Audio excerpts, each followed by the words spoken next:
Hi everyone, it's Danny. Welcome back to my channel. I'm here today with another layout for the COAPA Cutfiles design team, and I'm going to be using this beautiful cut file. It's called Lace.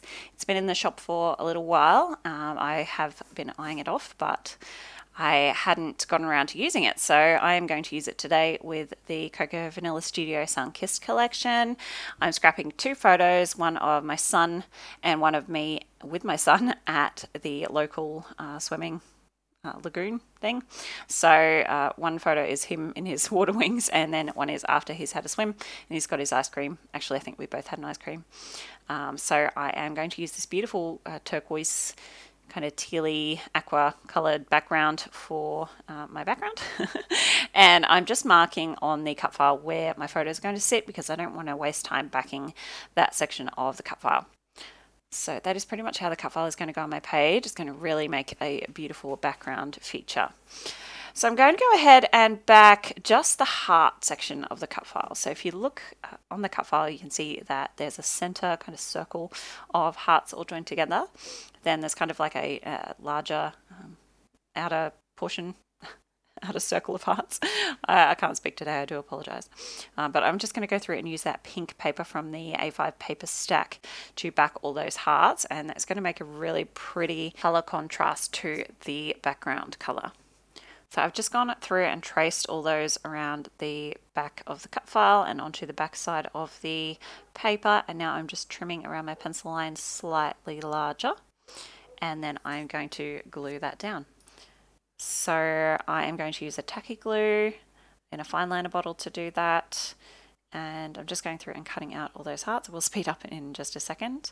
The nice thing about these, the hearts, is that they're a simple pattern, a simple shape to fussy cut, so they don't take too long. And I'm just going to back those heart sections, like I said. So this actually didn't take too long at all to back this cut file, even though it is a large and very intricate cut file. I kept it simple with the backing, so that is one thing you can do if you just find it really tedious to back the cut file. You could also go in with your Silhouette Studio or whatever software you use for your particular cutting machine and cut out the sections that you want to back the cut file with, particularly if it's a simple pattern. So there you can see that I backed all those hearts, and I think I did all the teeny tiny ones all the way around the outside edge as well. Yeah, I'm pretty sure I did. So I've also gone off camera as well, and I have backed the outside kind of solid portions of the cut file with vellum. So I've left some of those inside portions unbacked because I wanted to really highlight the fact that it's kind of like it reminds me of a doily, this cut file. So I've gone through with vellum and traced that out and trimmed it out, and then I'm gluing it down behind the pattern paper sections. So if you've ever used vellum, you'll know it can be hard to adhere without a specialized adhesive because you can generally see the adhesive through the vellum, but backing those pieces with the pattern paper gives you a spot to adhere the vellum without it being obvious. So now I'm going to do some mixed media. It's just splatters. I'm using the Liquitex acrylic ink in white, of course. Always do this. I just love me some white splatters on the background, especially with a bold color like this. It really stands out nicely. So I'm just going through with that all the way around. And once I've done that, I will pull over that Distress Oxide in, oh, what color is it? I'm gonna have to, is it picked raspberry? Yeah, picked raspberry. So I've just smushed that down on my mat. I'm adding a few drops of water to make it a little runnier, and then I'm adding just a tiny drop of the white ink, which makes it a little bit more opaque and a little bit more pastel. So this just really helps. I find if you add water to the Distress Oxides and then splatter it on a colored background, it is just a little bit too transparent for the color to really stand out, but adding the tiny bit of white ink just really makes it that bit more opaque and that color stays true. So now I'm adding some photo mats, and I have this piece of paper that I've cut into for another layout, so I'm going to utilize that to make a nice photo mat. And I'm just positioning it on that background paper so that I get some good pops of color showing through from the back. So there we go.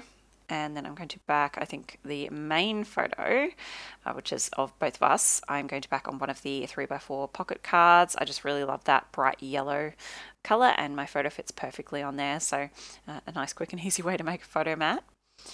And I'm just going to layer those up, just like that.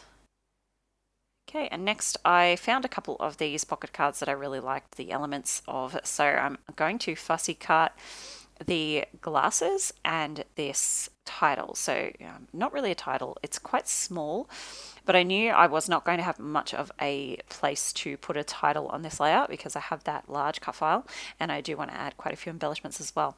So I end up fussy cutting out that nothing but blue skies, and I just leave a little white border so it shows up on that background paper because it's a very similar color. So I've gone through and done that, and now I'm going to stick down my cut file because I know that it's not going to move. Now I've got the same problem here with that I can't really glue it down in too many places because the adhesive will show through the vellum. So I'm adding some glue behind the hearts that I've used the pattern paper on, and I will also come in a second, here, and just staple it down where it won't be seen behind my photos. So I know that cut file is not going to fall off the page because that staple is going to hold that in forever. So now I'm deciding where I'm going to put my title. I do end up putting it down the bottom here. Not my original intention, but I really quite liked it there, so I'm going to leave it alone. Now I'm going to try a few bits and pieces for embellishment. I did like that, but I wasn't loving that dark orange against the pink, so that does come off. I'm just going to stick my photos down now before I forget. I don't want them moving around too much. And I do end up getting, I wasn't sure if I would get all those glasses on, but I actually do end up getting them all on the page. So I just incorporate them into my embellishment clusters, creating a little visual triangle with them here. I did like these trees, but they don't make it on. I think it was just the green in there, just really kind of clashed with that aqua background color. Wasn't loving it.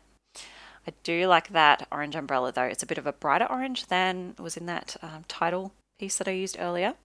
And then I'll also bring in this ice cream, which has a nice pop of a similar orange. Really love this yellow sun, bringing in some more yellow, and it really stands out against that aqua background, so I'm going to tuck that in at the top there. Love that.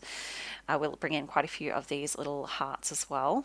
Now I do use that dark orange heart there, but I think just because it's quite, it's only tiny, it works.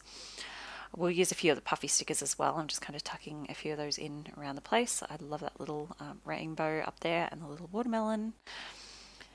And I'm just going to pop this little square piece here just to help that ice cream stand out a little bit more. It's kind of fading into the cut file. Now that is all done, I'm just trimming off those little bits that are hanging off the edge. I have stuck everything down at this point, obviously. I went ahead and did that off camera. And now I'm just going to stamp my dates. So bringing in my roller date stamp. This is just from Officeworks. It's just an office stamp. It's not a special scrapbooking one, but I like it. I like the font. I'm stamping that with some black distress ink, and I'll just stamp it down the bottom there below my title. And that is all done. I just love how that white cut file looks against that bright aqua background. Thank you so much for joining me today. I really hope you enjoyed watching. The link to the cut file will be in the description box below. I'll see you next time. Bye.